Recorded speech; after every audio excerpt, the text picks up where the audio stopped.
Okay, friends, before you punish your kid today, I want you to pause. Let me explain why connection before correction matters and how your child's brain actually develops. Once you hear this, you will see your kid's behavior totally differently. You know, when your kid does something that just makes you instantly want to yell, "Go to your room." We've all been there. But here's the thing. When we correct it too soon, it actually shuts the learning centers off in their brain. And so it's like flipping the light switch off. If we connect first, that switch stays on so they can actually learn from natural consequences instead of just shutting down. Here's the first thing to know. Your kid's survival brain is fully online the day that they're born. And that's why kids overreact. Think about when they're toddlers and the vacuum turns on and they bolt to the couch, or you say no to a snack and it's an instant meltdown. That is not manipulation, that is survival. Fight, flight, freeze, fawn. It is a fire alarm going off in their body. You cannot argue with a fire alarm. You have to shut it off safely. Then, from ages 0 to 5, their emotional brain is wiring up. So this means every little thing feels huge.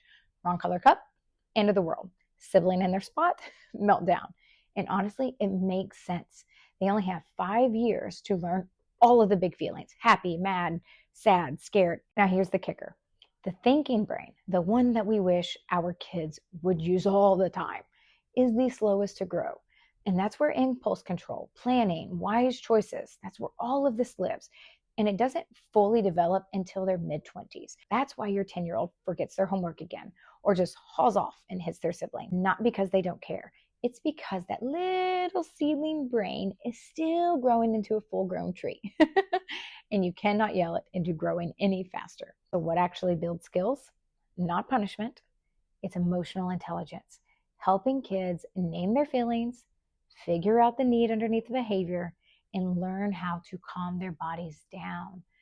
That's like handing them a fire extinguisher instead of just yelling at the alarm. So, big picture, survival brain is the alarm. The emotional brain is the fire hose. The thinking brain is the little seedling that takes decades to grow. And that's why we lead with connection before correction.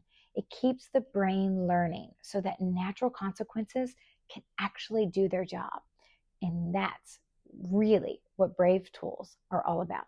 Calm, connect, repair.